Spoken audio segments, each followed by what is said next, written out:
Just firstly, how important do you think non-league football is, and having a really strong relationship between non-league and the Premier League? Really important. I think the initiative of, when Premier League isn't around and you want to go and watch some local football, that is the time to go and get behind your local football team.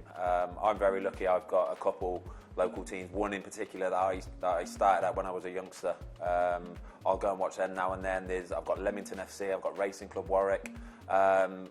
Racing Club Warwick was when I left like the youth team football at 16. I went to Racing Club Warwick, played there until 18, and that was where I got my big break.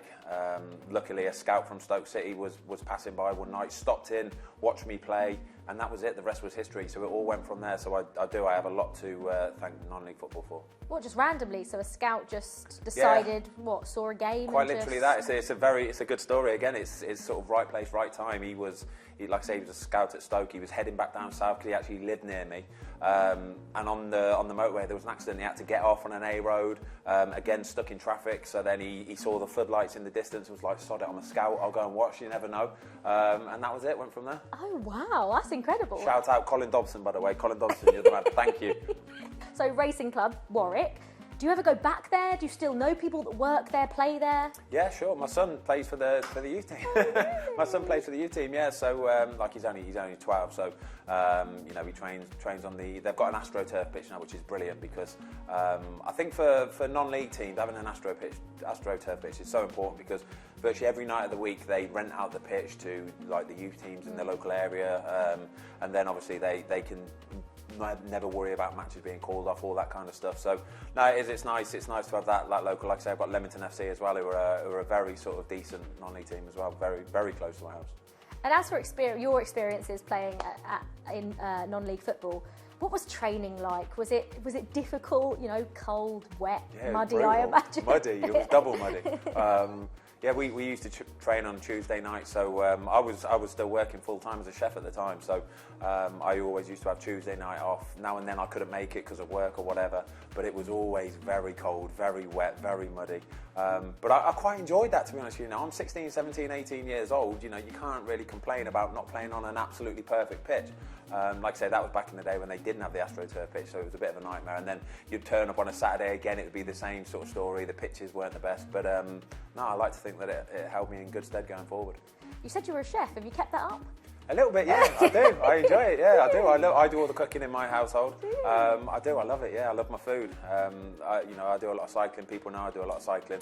Part of that is because I like eating food and I like drinking. So you've got to do the exercise. You've got to earn it. Exactly. So that's one thing non-league football taught you. But also, what things did it teach you about yourself as a person, as a goalkeeper? What did non-league football teach you the most? It makes you grow up very quickly. Very quickly. You can hear everything. Honestly, you can hear absolutely everything. I think that's the difference between obviously playing in the Premier League in front of 30, 40, 50,000 people and playing in front of a sort of 2, 3, 4,000 crowd. You can hear the sort of the 40-year-old man right behind your goal telling you some of the worst things, the most unsavoury things you've ever heard. And they stick. So like I say, it makes you grow up very quickly. You've got to adapt to it, but I think it gave me a very good grounding going into the rest of my football career. Do you think, obviously now you've played at the highest level, is that something that's almost humbled you, made you appreciate what you've got? That's the word there, appreciate for sure. I never did a youth, kind of the youth academy, kind of all that kind of stuff. I went straight into professional football at 18. And it really did hold me in good stead because I think there's quite a few footballers that have come up through the ranks, playing in academies when they're 10, 11, 12, and they're always used to beautiful surroundings, perfect pitches, everything's laid on for them. When I signed for Stoke City from Racing Club Warwick, I went out on loan to Tiverton Town, I went to Stafford Rangers. Even when I went out on loan to Wrexham, we had to take our training kit home and wash it. When we played on a Saturday, I had to take my match kit home with me and wash it as well. But like I say, all that kind of stuff just makes you appreciate and realise what you have got. So when you're playing for a Premier League team, teams like Watford, Man United, Birmingham, West Brom, you've got it so easy. And I think players sometimes need to look around and realise what they have got. And what would you say to any young footballer, any young goalkeeper that, maybe doesn't have like a negative opinion on non-league football, But would you encourage that move if you were at any big club and they wanted you to go on loan? Would you encourage going to non-league football? Like I said there, the amount of loans I had when I was younger, like I say, Tiverton Town, I was driving sort of 3.5 hours on a Saturday morning to get down to Devon Way, play the game, and then I'll drive straight back again.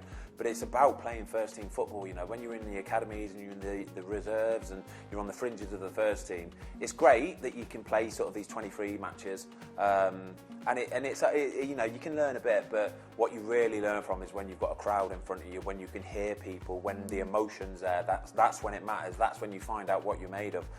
So I always say to some of the younger players, whether they're goalkeepers or whether they're outfield players, you need to go and cut your teeth out on loan. Go wherever you can go. It doesn't matter, even if it is non-league, it's not a problem, honestly. Just playing week in, week out, being part of a team setup, feeling part of the team and learning how to navigate that, really important. How important do you think that relationship is between the Premier League and non-league, and it making sure that all that does is grow from here on? It has to carry on. It does. It has to carry on. I think the good thing that's happened in the last few years is the amount of players that have sort of almost been plucked from obscurity and made it to fully fledged first team players. You know, myself. You know, you've got people the likes of Jamie Vardy, Chris Smalling. I know played a lot of non-league football as well.